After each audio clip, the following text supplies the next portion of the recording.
ঢাকাই এলো তো পাগল মরার মাথা আবার কথা কয় কি কই না ভাই শালা মরার মাথায় তো কথা কয় আমি এক মরার মাথা কথা কইতে পারি শ্মশানে যাওয়া যায় মরার মাথা নাকি আহা এই ভাবটা যদি মনের মধ্যে ধরে রাখতে পারে মনে রাখবা দিনে দিনে তার বৈরাগ্য বাড়ে মন বিশুদ্ধ হবেই হবে জাগিবে অন্তরে গুরু মহারাজের বাণী ইহা লেখা আছে তার ভিতরে একদিন উনি শ্মশানে রয়েছে পাশেই একবারকে দুর্গা পুজো করছে ভদ্রলোকের নাম হচ্ছে হরবিলাস কবিদাস ঠিক বলছি তো সেই বাড়িতে দুর্গা পূজা সবসময় আমার ডাকবে গেছিল ঢাকের ধ্বনি শুনতে পেয়ে মরিয়া বসিল ওখান থেকে চলে এলে মায়ের মন্দিরে আসন করে বসে পড়লেন ওই মায়ের ধারে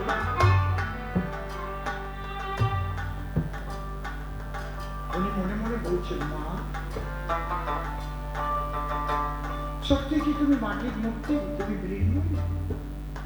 এটাই তো বলে সবাই যদি তুমি চিন্ময় হয়ে থাকো তাহলে একবার দেখো তাই না হলে মাটির মূর্তি নিয়ে আমি আজ দেব ফেলে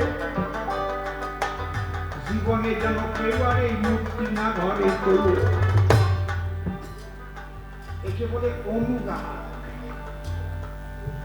অনুরাগ এমন একটা শব্দ যে শব্দের ব্যাখ্যা করা খুব কঠিন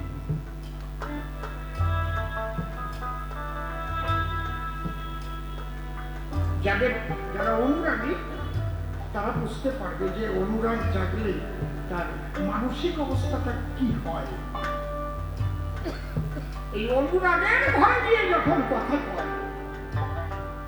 রাগ না কিন্তু ক্রোধ না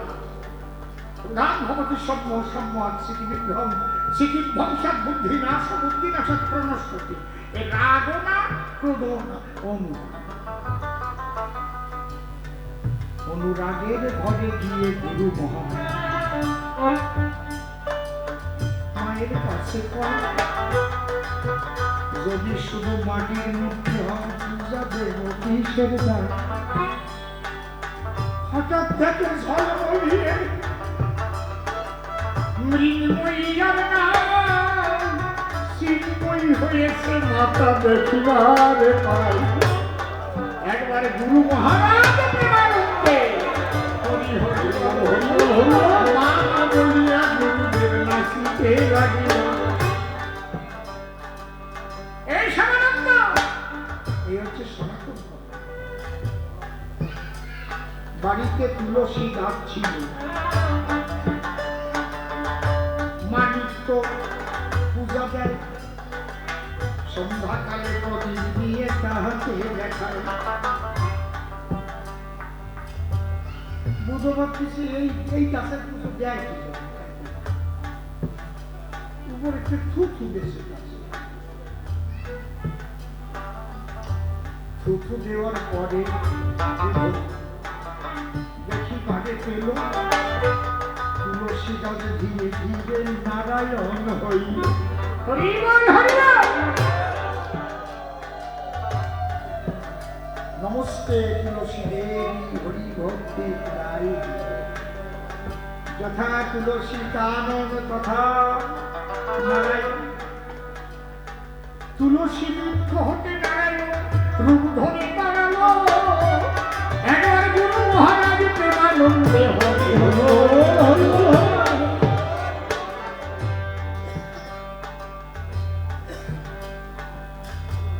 এই জন্যে বলে বিশ্বাসে মিলায় বস্তু নরকে বহু। এই সাধনা সনাতন ধর্মেই আছে। তাই সনাতন ধর্মের মানুষ সাকার পূজা দেয়, ওই রূপেই পরম ব্রহ্ম আবির্ভূত হয়। যে রূপে সে দেখতে চায় সেই রূপে তিনি ভক্তকে দেখাতেন। এটি হচ্ছে ভক্তিবাদের চরমতম কথা। কোনো ভাগ্যে কোনো জীবের শ্রদ্ধা যদি হয় তবে তো সেই জীব সাধুসঙ্গ করো। সাধুসঙ্গ হইতে হয় শ্রবণ কীর্তন, শ্রবণার্থে হয় জীবের অনর্থ নিবর্তন, অনর্থ নিবৃত্তি হইলে ভক্তি নিষ্ঠা হয়, নিষ্ঠা হইতে ভক্ত চিত্তে রুচির উপজয়, রুচি হইতে চিত্তে বাড়ে আসক্তি প্রচুর, আসক্তি হইতে জন্মে কৃষ্ণ কীর্তান্ত। সেই ভাব গাঢ় হয়ে ধরে প্রেম না, সেই প্রেম প্রয়োজন সর্বানন্দ ভাব। তবে আমরা দেখেছি শুধু কি করছিস, আমরা দেখেছি বিভিন্ন সাধুরা শুধু নামের মালা নিয়ে বসে আছে, অন্যদিক লক্ষ্য নাই। কিন্তু গুরু মহারাজ বলে যান নাই তাই, এখানে আত্মকেন্দ্রিকতা নাই। বিশ্ব মানবের কল্যাণ, নিজের জন্মভূমিকে ভালোবাসা, মাতৃভূমির উপর গর্ব, তাকে রক্ষা করবার ক্ষেত্রে প্রয়োজনে জীবন দিয়ে দেব। তোমার এই আদর্শের উপরে আর কোনো আদর্শ নাই। অনেকক্ষণ হয়ে গেছে, রাত 11টা বাজে, আর কতক্ষণ থাকবো আপনাদের মাঝে। এবারের মতো ছুটি নিতে চাই, আবার আগামীতে ডাকলে এসে দাঁড়াবো এই ঠাই। যতদিন বেঁচে থাকি তার ইচ্ছায়, আমাকে ডাকলে পরে আমি কবি গান শোনাইয়ে যাব বৎসরে বৎসরে। আমি বাবা কার্তিক মহারাজকে বাবা বলে ডাকি, ওনার চরণ তলে আমি নিবেদন রাখি।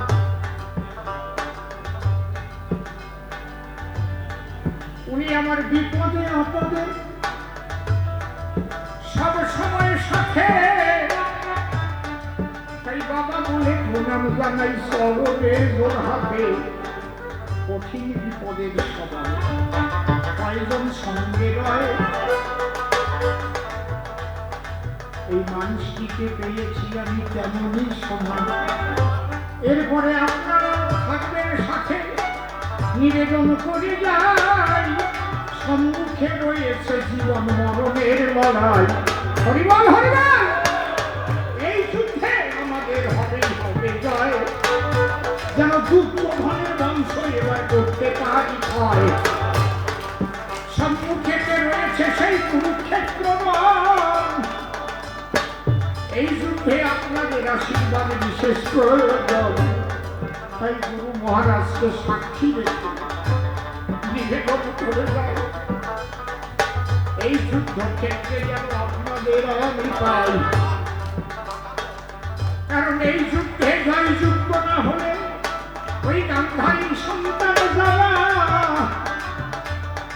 বাংলাটাকে একদম শেষ করে দেবে তারা। কোথায় গিয়ে দাঁড়াবো আমরা, তেমন আমাদের আর জায়গা নাই। তাই সবাই মিলে ঐক্য হয়ে যুদ্ধ করতে চাই। এই নিবেদন করে শেষের পরিবেশ, এইবার মিলন গীতি গেয়ে গান করবো আমি শেষ। জন্মে এই কি তুমি সেই জন্মে প্রবাহিনী, জন্মে জন্মে তুমি সেই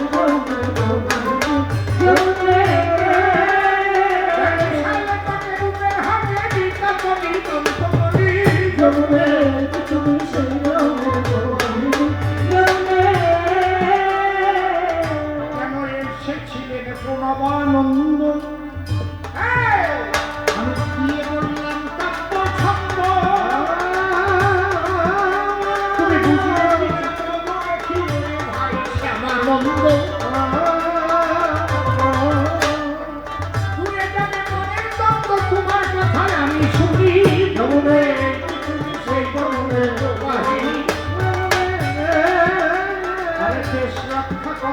করে ভারত সেবাশ্রম সংঘ দিল বলে ওই সময় এই আশ্রম হলো কিন্তু এই শহরে খুব সম্ভব 1932 সালে 32 কি 37 কত সালে হয়েছে আশ্রম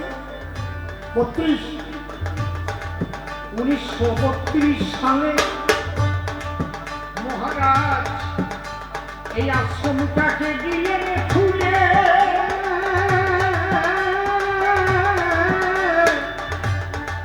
আমরা সবাই এক হব তারা বর্ষ মেনে চলে এবার তোমার কথা তুমি বলে বুঝাও দেখি আমি শুনি যমুনে এই জীবনী সেই যমুনে যার গুরু মহারাজের কথা শ্রবণ করে শান্তি জাগলো মন অন্তরে। আমিও চলতে চাই ওই না গুরুর শ্রবণ ধরে যাবত জীবন আমি ধন্য করে কি আনন্দ হবে শুনি শ্যামানন্দ পথে এলো ও দ্বন্দ্ব করা ছেড়ে দিল তোমরা সেই যা ভক্ত হও সঙ্গবদ্ধ হয়ে চলো আরে ঐক্যবদ্ধ না হইলে আমাদের চেষ্টা যাবে রসা তলে আমরা কাঁধে কাঁধ মিলাইব সকল হিংসা ভুলে মাতৃকাকে রক্ষার করে আমরা এক হইব হাতি ধরে তৈরি হল যুদ্ধ ভরে বংশ নিপাত করার পরে অন্ধকারী বয়সে ধরে মহিলা মহিলা বাড়ি